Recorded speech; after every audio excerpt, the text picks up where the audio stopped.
Right, hello, welcome to Sisyphus Complex Solution, episode 9, I believe. Title for this week is Excess Baggage. I'll be perfectly honest, I've not put a massive amount of thought into it, but the reason why I've decided to just, off the spur of the moment, go with that will become a bit obvious. The episode today, this week, and that will be hopefully having a few pieces of useful information in terms of the actual Sisyphus complex solution itself is concerned. That'll probably end up being quite brief this week, despite the fact that I'll be covering 4 different offices within the Cabinet Office, agencies, whatever the fuck you want to call them. There are always occasions when you're going through processes like this, and that when there'll be a particular segment where you look at it and you think, God, that's boring. But you go through it, and as you'll see later on, what I intend to do with it. Anyway, I'm going to try and get on with it tonight. There's a strange thing, and that's in so much as that ever since I've learned that men are apparently capable of having periods, and that I've suddenly decided to get grumpy once a month now. So if I'm not on the top of my game, blame the postmodernists. Anyway, let's move into the, if it will move on, there we go. Right, the recommended viewing. Again, this is one of the ones in that people on LinkedIn will have seen. The number of people that are seeing that particular post on LinkedIn is not enough by any stretch of the imagination. This is a particular program that's done by Glenn Beck off of Blaze TV, where I have alluded to some of this stuff already in previous episodes, and that. So, for example, when I ran through the details of how many paedophiles there are in the United Nations, that essentially, when you work out the maths of it, and that means 8% of their workforce have essentially been pedos. Then there's been the other divulgence that I showed in terms of when you're wasting police resources, and the simple fact that things have got so bad with paedophilia that the UK are seeing 450 arrests per month. I mean, think about that, 450 per month. So you can just imagine what kind of a problem that is across the world. And the key part to that really, and that is the fact that it's arrests and not convictions. So that would be another part that I would need to look into. But this particular programme, it does give more detail in terms of what it is that's being fed into schools predominantly through UNESCO, one of the tentacles of the United Nations. I'll start when I've gone through a fair number of them, and that in terms of what the types of individuals that they have put in their appointments, that are leading these tentacles. Then I'll start to do something fairly similar to the Sisyphus complex solution itself, and I'll start putting some flesh on the bones of what it is that these scumbags actually do. This particular program starts to put a bit of a flesh on the bones for UNESCO. I'm not putting up the links. I'm not putting up some graphics or anything like that in terms of what the specific documents are that he's disclosing. There will be some links in the description. There's 4 particular documents that you can take a look at for anybody that just thinks that this is all bullshit. The extent that this particular agenda is really finding and promoting the worst elements of human nature. Well, I don't even think it's human nature, really, is it? I mean, for that percentage of the population that have just got that mentality that they will, at any given opportunity, make the worst possible decision and become the worst possible human that they can be. These fuckers are doing whatever they can to bring that out of people. It literally is, in terms of being able to push a particular type of agenda where you want to see literally everything get destroyed so that then you could come in and rebuild on the top of it. It's quite disgraceful and obviously massively fucking unnecessary. I mean, it is possible for people to be able to progress into the future and getting things better than they did before without making such an almighty fuck up of everything beforehand. It's just, and especially for people that have got, I mean, if you've got kids that are going to school, I have noticed from quite a few people that I've come across here and there, where it seems to be this case of, well, I've had a kid because it seemed fashionable at the time, or, you know, oh, it just happened, so ho hum, such is life. Get it to the school as quickly as possible, then it's the school's problem, and when they come home from school, I'll just send them upstairs and to play with a video game. They just couldn't give a toss about their own kids. And when you have people like that, and then they wonder why their kids turn out to be the likes of what you see that are out on the streets these days, and that have to go through this pervert school system, and then this absolute lunatic postmodernist teach absolute arse dribble in universities, and then you get this complete spunk bucket that comes out the other end that's creating bloody havoc, and you can't speak to them because they're just completely fucking mentally gone. It's this type of stuff. This is the reason why it happens, and people need to start spreading the fucking word about this sort of stuff, because for fuck's sake, for people to just sit back and go, oh no, that's all, I can't be arsed today, and oh, I'm too busy taking a photograph of me fucking dinner to put it on Facebook. No, get off your arse and fucking look after your kids. Get this sort of information out there far and wide, and anybody that's got a kid in school, when they come home from school, fucking well ask them what it is that they've been doing at school. If they come home with a bag and they've got the books, they've got the textbooks or whatever, and that, have a bloody look. What are they being taught? If there's anybody out in these in the US and that, where you've got this situation where they're trying to get you to sign contracts to go, because they're learning, some of them are learning online now. Sign this contract so that you don't look and see what we're teaching your kids. Say fuck off, and specifically sit right next to them and make sure that you know damn well what's being taught. So pay attention, because this sort of nonsense, it's so easy for people to just go, no, that's not happening. That's not happening. Oh no, I don't agree with that. That can't be happening. No, it's a conspiracy theory. When you've got plain documented evidence, when you've got plain evidence of kids that are out on the streets that have just gone completely fucking berserk, when you've got plain evidence as to what the fuck is going on, that you end up with that many pedos being arrested, and yet the ones that are really pushing the paedophilia and that are nowhere to be found. Nobody's rushing out to catch them. You know something's bloody wrong, and if you don't, then sorry, but you're a right fucking idiot. So anyway, there's a little bit of a rant for you to get things going. So if the rest become boring, at least you've had that bit. Right. I thought I'd clarify this one particular part. No, I put it too low down. Never mind.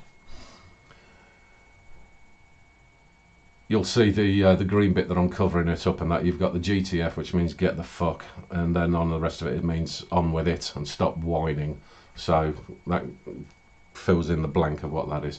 I just wanted to go over once again, and that as to what it is that is actually taking place here, just in case there's anybody sort of coming in at this late stage and doesn't really understand what it is that I'm trying to do. Because whilst the Hoskyns wiring map concentrated on all the different departments and how the economy works, how each department works within each other, and that, and what the type of economic systems and developments should be, etc., etc. I'm looking at it from the perspective of where they had the wider program that built into that wiring map, which was stepping stones. You can find that through the I think it's through the Centre for Policy Studies. This is to give a bit of an indication again, and that's what the process that I'm doing at the moment is going step by step with each of the government departments, all of the agencies and everything like that, to find out what it all actually looks like to begin with. So hence the first part, what government actually looks like. Then we can get some idea of what the policy suggestions are, what we can weed out, what we need, what we don't need. We've got a much better idea as to what the process plan at that stage will look like. Then we shift into the second part, which is what the economy looks like. And the thing about that, and why I've written true innovation underneath that one, is because yes, there are a whole range of thoughts and theories as to how economies should be progressed at the moment. So, I mean, whether anybody's aware of it or not, and it seems to be going very much on what's known as the modern monetary theory at the moment, which personally I don't think has got a massive difference to the Keynesian economics theories. Again, I had mentioned in a previous episode, and that for you to start thinking about this sort of stuff as well for yourself, and maybe look into it as well, because I'm not going to be 100% sure that I'm getting everything right on this one, because there's so much to it. I'm going to try to get as much in as I possibly can, but you know, limited time and all the rest of it. So I'm looking into the Austrian school, I'm looking into the Chicago school, I'm looking into these different areas, but I want to take things back a step as well in terms of what is the core function, what is it, what's the actual purpose of this, because it seems to me an awful lot of the once you get rid of things like what are the stock market doing, you know, I mean, who's selling stocks and shares, and who's got the big banker bonuses, and strip out all of that shit and just take it down to its core function as to what is it actually supposed to be. Once you've got a good clear vision of that, then you can start to, okay, let's build out from there. And the first part that I do kind of draw down on is that it's based on developing essentially what you call a price index. You know, the value of commodities, the value of whatever it is that's in the market, whether that is an actual commodity, a service, anything across the board. How do you actually determine the value of that? Does that necessarily need to be done through something like a stock exchange? Because again, when you're looking at what the economy should be as a whole, and in terms of what people most associate with the kind of illusion of a capitalist system, is based around the stock markets and how they actually operate. I know those people are vehement defenders of what it is that they do, but they're not so vehement in what they do wrong. They tend to want to push that to one side and say, oh no, you can't help that, that's just a side problem, a side issue, something that just goes with the territory. I think we need to understand what the core function is first. Then the second part of that is, and this is where I think the likes of the Austrian and the Chicago tend to go a little bit different in their ideas, and that's based on the future predictions. Because again, having that if you're going to give a response to something, then you have to have some idea as to what is going to be happening, whether that be in the short term, mid term, or long term. You have to have some kind of level of perspective at least, so that you can have some preparedness and what kind of policy, if any, that you would then implement. So that particular part is really trying to, as best I can, because I'm sure I'm going to make a lot of fuck ups in that one. So anybody that is actually really hardcore into that sort of stuff and that, I mean, chip in as much as you bloody like. But then it also has areas such as like, and the one thing that always does fascinate me is this the notion of perpetual growth, essentially, which never happens anyway. I mean, this is why you tend to have every 10 years and that there's a crash of some description. whole gamut of reasons as to why that happens. Yes, I'm well aware. But there is this aversion towards things like deflation. Now, I know that within the Austrian school, they're actually not afraid of deflation. It can have, and usually does have, negative effects, particularly on in the jobs market. But where I'm slightly persuaded towards that line, towards their particular train of thought, is that when you're actually involved in a relatively decent size of business activity, what you do try to do is have a diverse portfolio, because you want to be able to make sure that for every sector that you're involved in, there's always going to be those peaks and troughs. And what you're looking to try to achieve in a diverse portfolio is that whilst one sector is heading into a trough, another one is hitting a peak. So you can try to maintain some kind of stable position, if you see what I mean. And it does occur to me that even in a scenario of deflation, it still presents opportunity. So can that not be solved through considerations around a diverse portfolio? I mean, you can also end up with, which you end up with anyway, and that you end up with a short-term hit. But every time we keep having these bloody crashes, you get a hit anyway. So what fucking difference does it make? You know, that's my kind of logic at the moment. But like I say, we'll try to delve into that area once we've got through this first part, which is going to take a fair while as it is. Then we move on to the third element, which is the macro picture. Obviously, this is the one that would be in direct combat against what the current agendas are all about. I mean, when people use the terms like globalization, I mean, it has quite rightly got a very negative perspective at the moment, and a negative connotation towards it, because it comes with, quite frankly, the way they're using it at the moment, it's coming with all manner of abuses, and you've resulted in exactly why I've got the F.O.W.E.F.U.N segment, where you've got the United Nations and the World Economic Forum and that thinking that they're going to run the bloody run the world. It's just, that's not what it's supposed to be about.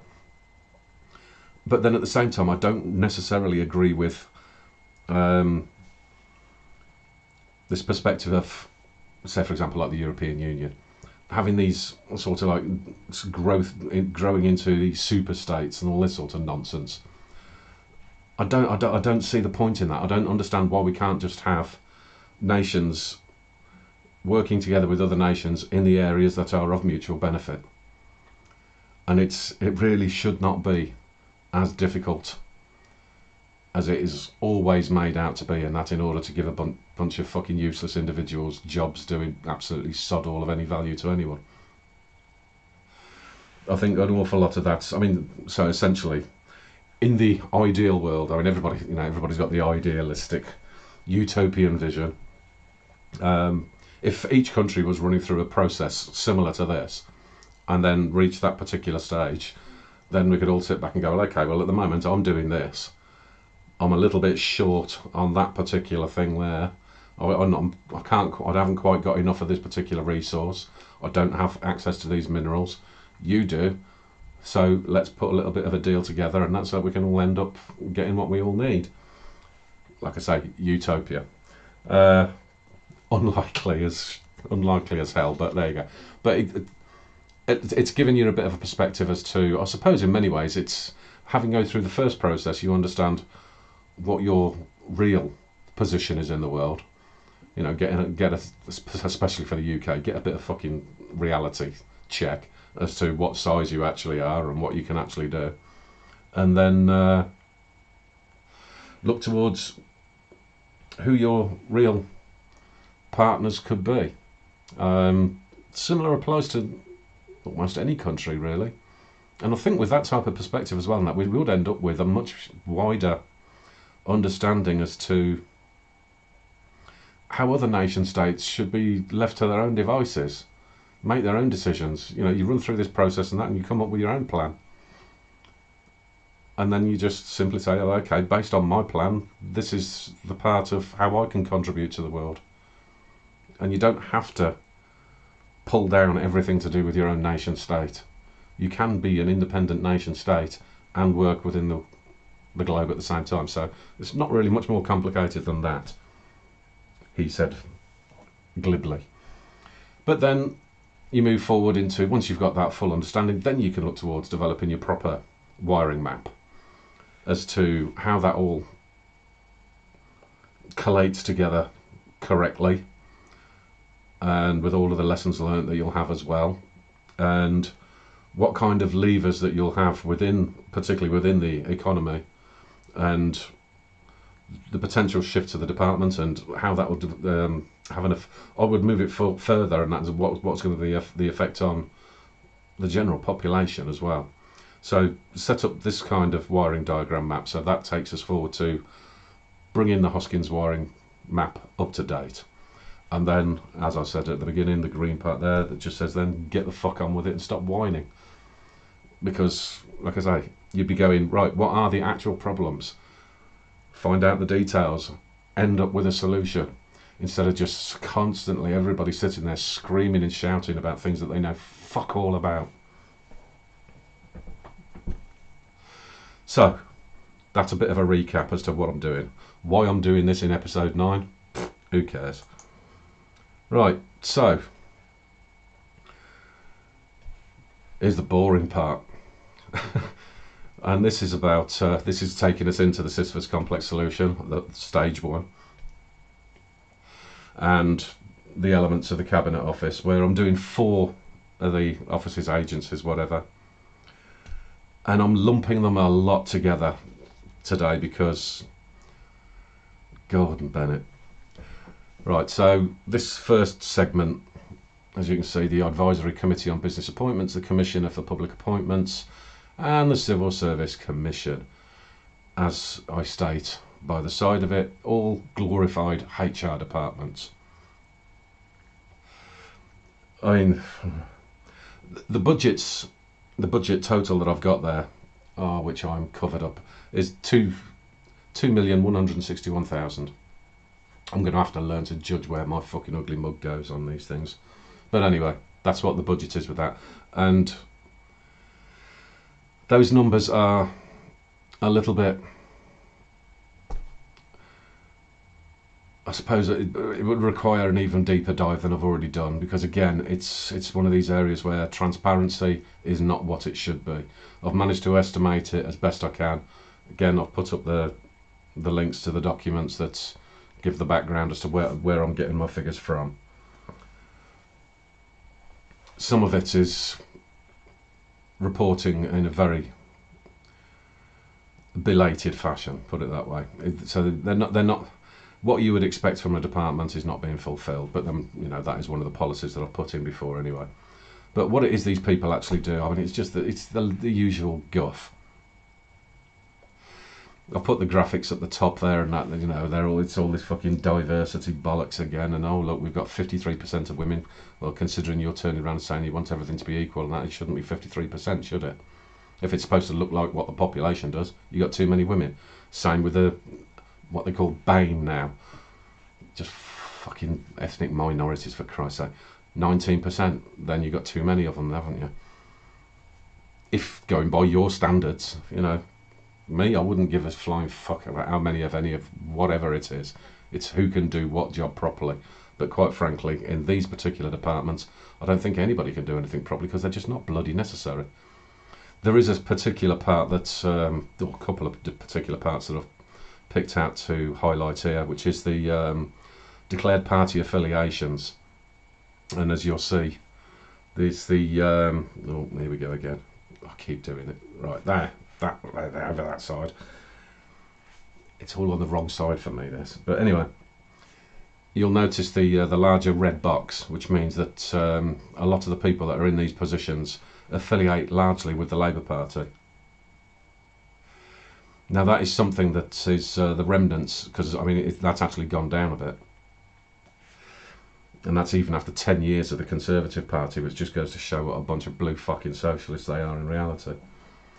But the thing about that is that this was done intentionally during the Blair years, where he put in place an awful lot of civil servants that were all signed up to this bullshit agenda that we're having to fight against, and it is largely from that Blair type of Labour Party that this really did take off. I mean, what's his bloody name? John Major did get it started, but Blair really did infiltrate everything from this and that, and so there's still a massive amount of remnants of those people, which is why when you see conversations about Brexit and you hear this stuff about, and even over like with the immigration policies at the moment, with the illegals constantly coming over and Priti Patel having issues getting the civil service to to do what the Home Office and that to do what they're supposed to be doing, it's because of having pricks like this involved, that they're doing whatever they can to scupper everything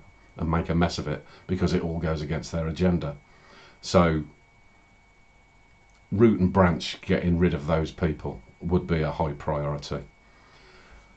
Shifting over to the graph by the side of it, and the one that really gets my goat, when they're turning around, I mean, when you have something on there and that's to show the gender breakdown, I mean, why do you need a gender breakdown? And worse than that is your female, male, and other, and it means and one of them, or is it a fucking mermaid? Fuck's sake, I can't stand that shit.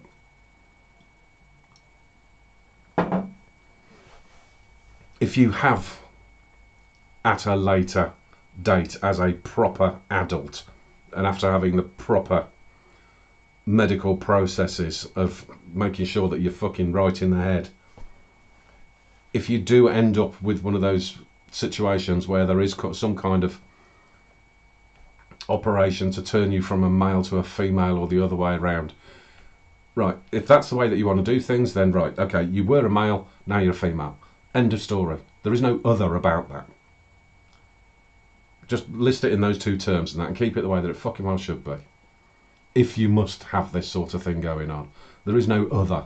There is no 92 genders or any of that shit. Just 1, 2, end of. Can't stand that bollocks. But even worse than that, if it's possible, the part at the bottom, in terms of this advisory committee, if you have a look at the statement that's made there, I mean, it literally is a case of, this is an appointment group that is there for jobs for the boys. That's an expression, by the way, for any triggered morons, if you haven't been triggered already. But anyway, I mean, existing to give jobs for former ministers, senior civil servants, and other crown servants. Why? Get your own fucking job. I can't be doing with that sort of stuff. I mean, it's a fairly standard process that if you've been working in a particular area and you've got expertise that makes you qualified for the position, then okay, then you put that on your CV and then that makes you a better candidate. You don't just turn around and go, well, I used to be a minister, therefore give me a job somewhere. What for what? I mean, you're going to be a useless prick, as you probably were as a minister. So no, all of this sort of nonsense, gone. Get rid of it. Not interested in glorified HR departments. This leads into the last one in terms of the ones that I've been looking at this week. I mean, around about 4 I think is good enough, especially when they're all so bloody similar. The House of Lords Appointment Commission, again with the budget here, 56,000. Very, very unusual numbers. It does seem like it's one of these ones that's sort of only given some finance, and that an appointment that is kind of like done on a temporary basis whenever they are about to appoint the next bunch of useless wankers into the House of Lords. So again, it's It's an irrelevant department. You don't need it. I mean, as much is 56,000 a big deal? No, it's not. But if you don't need to spend it on that, there's a lot of people where 56 grand is actually a fucking lot of money. So no, you don't need it. And then that does kind of lead over to the House of Lords itself, which I'll probably go into more detail again later on to give a wider perspective of it. But as you can see from the budget that they've got, it is well known to be this house of all of the retired ministers. You do have the church involved as well, which I don't really see that one in that, because again, you're supposed to have this separation of church and state. And then you'll have a few appointments where it is done specifically for, or so they say, it's done specifically for levels of expertise that can be put into the House. Now, the biggest defence that is always offered for the House of Lords is that they are able to go through the legislation with what they will turn around and say is a fine-tooth comb, that they will receive a piece of legislation that is not formulated to an acceptable level. So it'll essentially, what they're trying to say is that it's kind of written out in draft form. Then they'll run through to see what kind of details and considerations should be placed in addition to that basic draft form, and then you will end up with eventually what is supposed to be a competent level of legislation. For quite a while I did actually think that was a reasonable explanation. I'm less inclined to think that now. I'm less inclined to think that for a couple of different reasons, and one of which has actually come about because of running through this process. Because you've got the government legal department within the Attorney General's office. Well, if you've got a draft piece of legislation, they're the lawyers. Give it to them. That's what you're paying them for.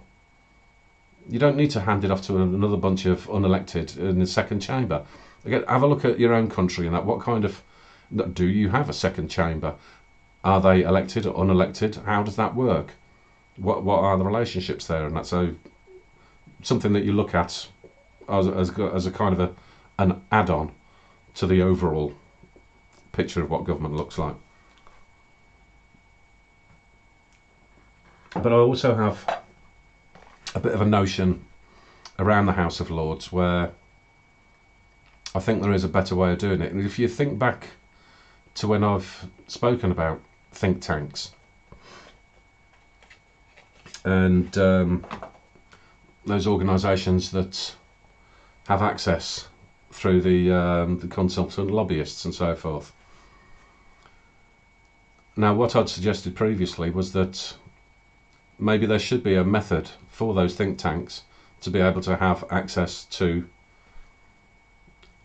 members of parliament and to provide fully developed plans and policies. Why can't the think tanks utilise something like the House of Lords, where you can develop think tanks on a much wider scale than we have at the moment? There's a reasonable number of them, but they're all very well, I won't say they all vary, but I mean, by and large, I'd say a lot of them are very specialised in particular areas where there's an awful lot of crossover between them, and don't necessarily represent I suppose they don't necessarily represent the wider public. So, for example, you could end up with a think tank that is developed on a regional basis as well. So, I mean, these are just little notions that I'm throwing out, and that to suggest as to how we could potentially have two birds with one stone, really, and that where you maintain something that is akin to the House of Lords, but then you don't need Lords anymore, fulfills a role within the political structure, but a more useful role, but then doesn't end up costing everybody more money, and also has a wider scope of involvement for the nation as a whole. So I think there is levels of transformation to a second chamber that could amalgamate a whole series of different, what are, I suppose, inefficient methods of developing policy at the moment, and levels of governance and advice as to all of the different problems that people have across the country. So, you know, it's something to think about. There's ways and means of being able to try to find solutions. Basically, try to find solutions to something that it doesn't quite strike you as being as effective as it should be. Does that mean we're going to be putting a bunch of old age pensioners out of work? Not necessarily. A lot of the think tanks could probably do with having some older, experienced individuals where they can actually provide actual proper worth, instead of just turning up for the day, getting their 300 quid and then sitting on a bench and falling asleep all day, as does tend to happen quite a lot. So, something to think about. But anyway, House of Lords Commission this time.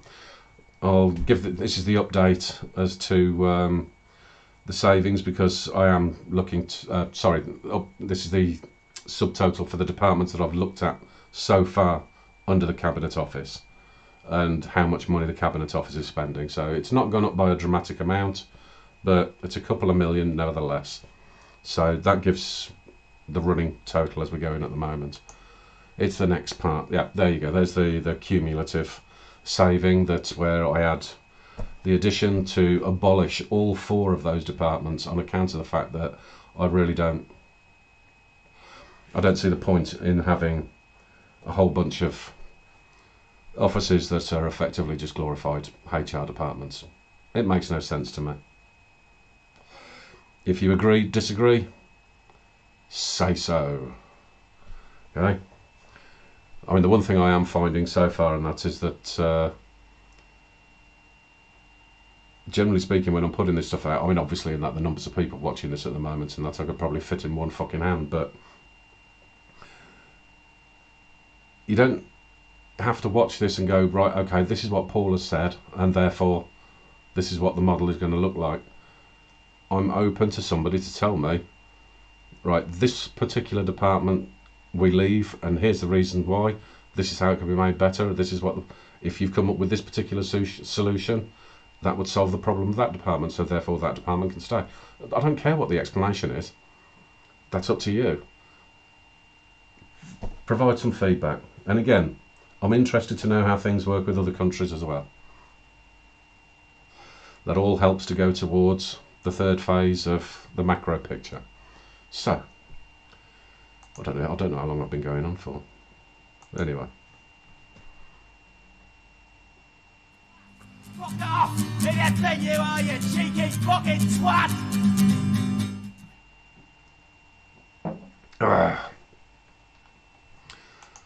Right, fuck off to the United Nations World Economic Forum. Now this one, I've decided to go for the United Nations Office for Project Services. How the fuck you pronounce her name? I don't know. Gret? It's not Greta, is it? She don't look too fucking dissimilar though, does she? I don't know. Greet. Whatever. Farimo. From Norway.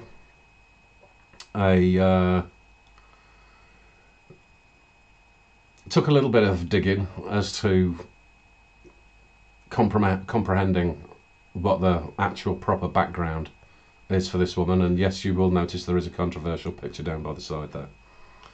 Now, because of her government appointments in Norway and the timescales, it then became apparent that she was part of the equivalent of a Labour Party in Norway. it's one of the strange things in that way you actually look to their information on an individual and it doesn't really want to associate the party with the individual. I find that a bit bizarre. But anyway, the timescales line up as to that's exactly what she would have been. And the key part to that for me is the description as to what the government, when she was a part of it, what their ideology was at the time. And I did come across this statement that said that they based their criteria and vision off of Tony Blair's New Labour Party. Well, as I've said before,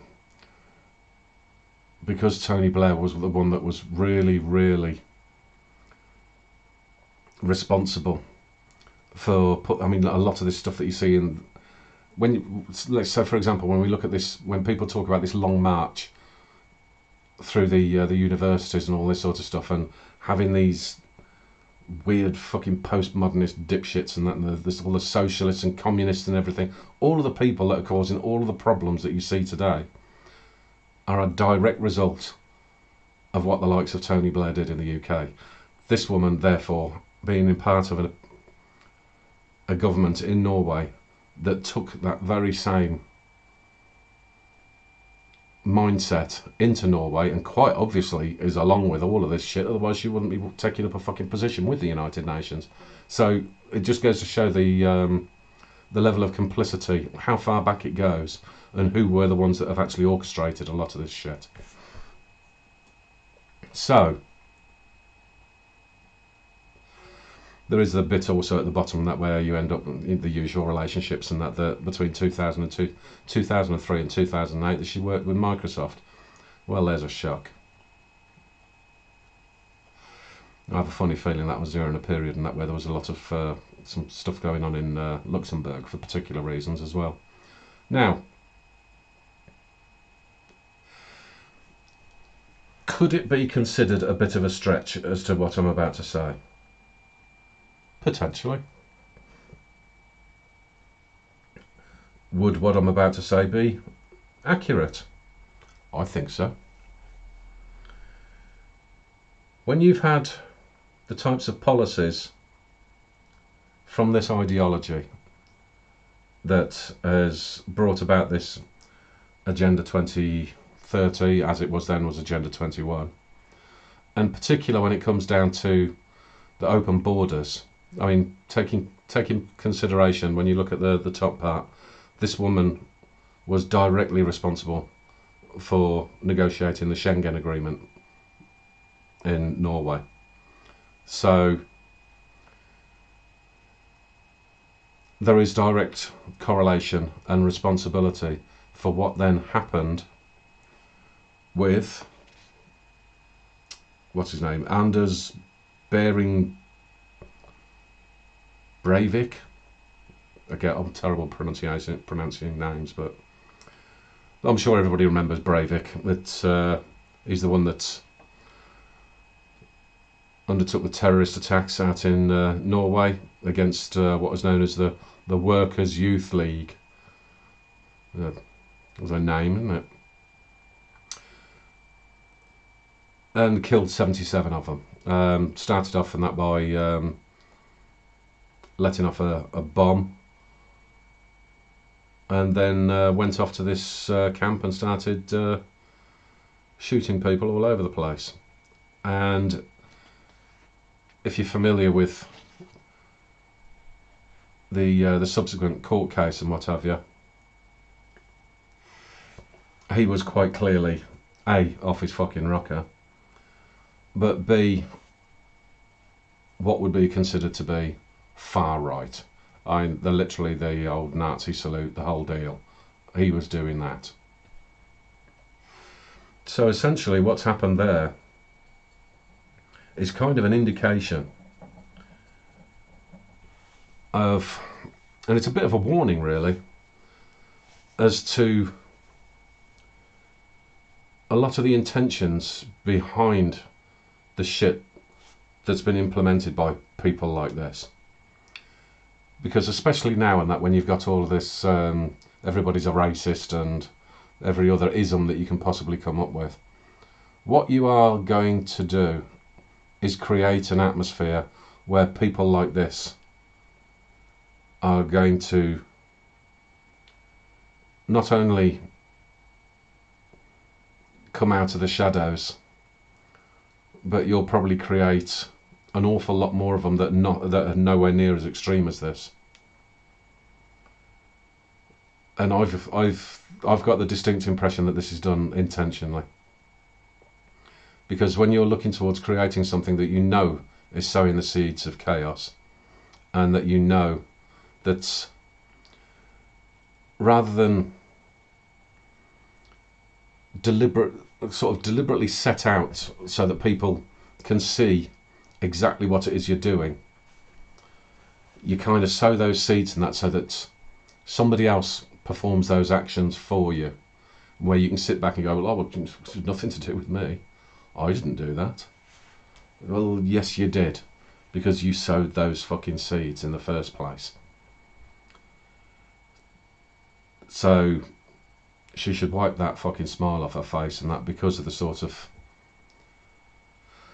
actions that I think she was responsible for. I mean, the fact that it happened in 2011, the fact that it's not really happened with any regularity at all anywhere else, not in any dramatic fashion, put it that way. I mean, obviously, and that there's been the most of the terrorist attacks and that since then that have been from the what are you supposed to call them these days? I don't know, the fucking jihadi Islamic terrorists, whatever you call them, I don't know.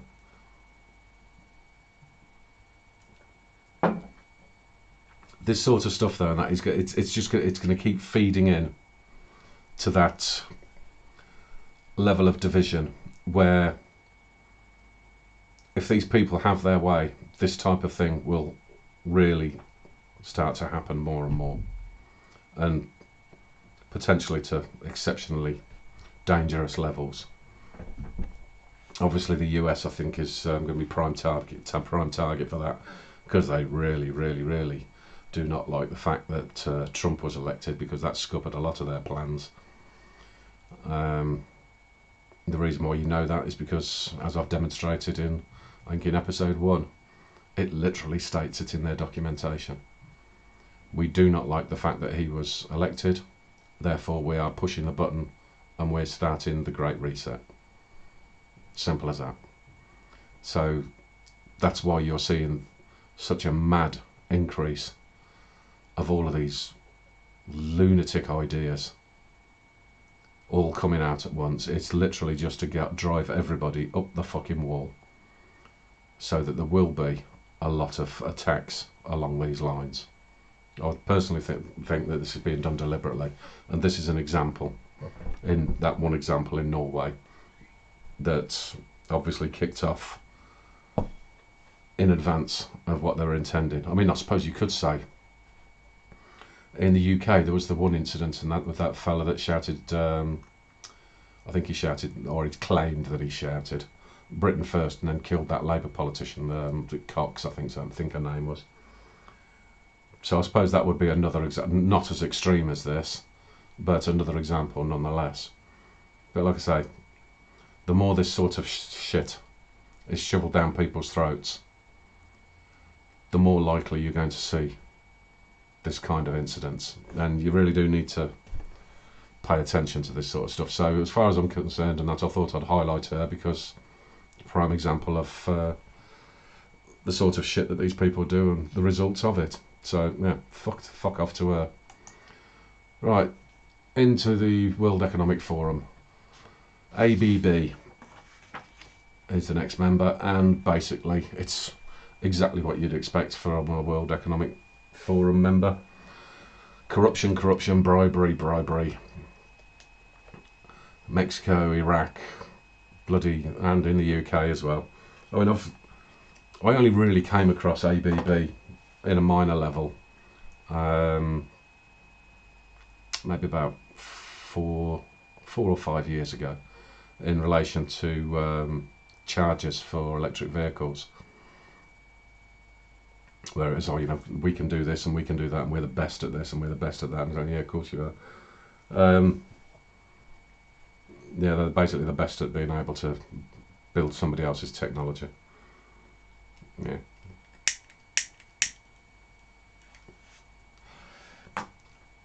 Is it one of these companies that could and should be a good company? Yes. Yeah. There's always going to be room for a company that is able, I mean, like I say, even if they are developing other people's technology, if you're doing it properly under product license and all the rest of it, fair play. Because if you've got the resources to be able to build something at scale, I don't have a problem with that. I do have a problem with you going around bribing people. I do have a problem with the fact that you'll essentially end up losing a shitload of money for the shareholders, but the management making sure that they're perfectly all right and walking away with vast sums in bloody golden handshakes and all the rest of it. I have a problem with that sort of stuff, and this is probably one of the main things that people may not understand when it comes down to things like the World Economic Forum, is that it's not necessarily the owners of the company that end up being the problem. It can be that senior manager, because what you have to take into consideration is the chief executive officer, for example. You're not in terms of the actual company structure. You're not going to go any higher than the CEO. I mean, it's debatable sometimes, and as to whether it's the chairman.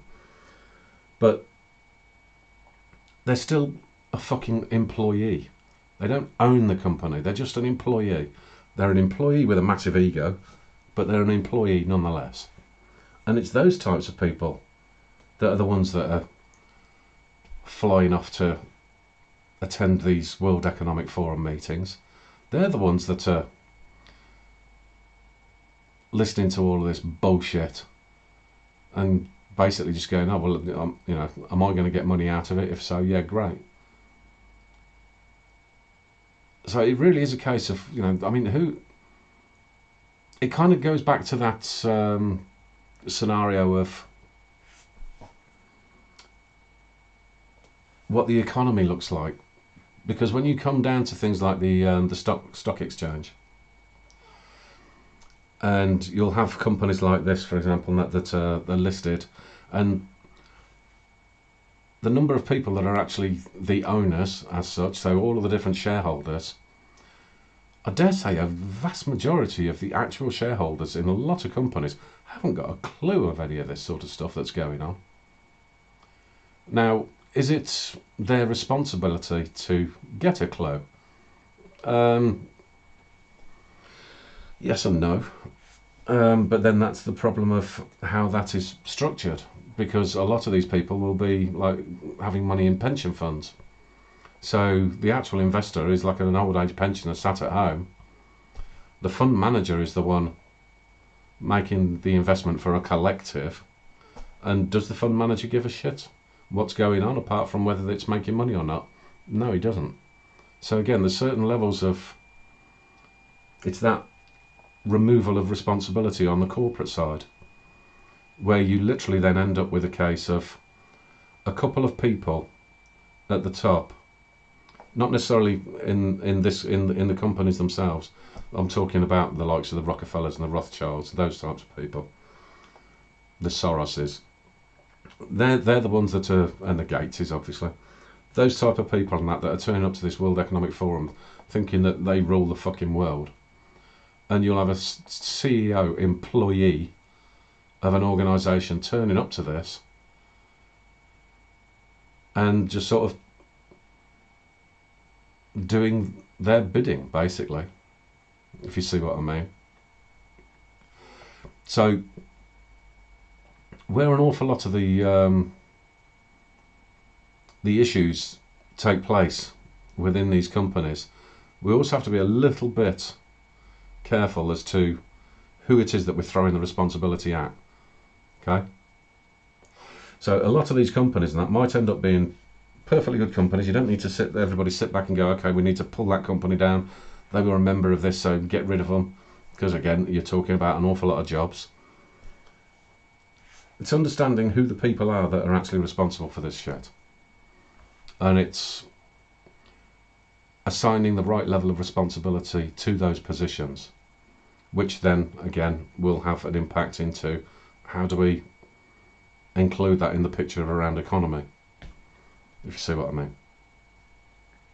So trying to tie things together where they actually belong so that we can essentially maintain that theme as well about responsibility, because at the heart of most things, that's pretty central.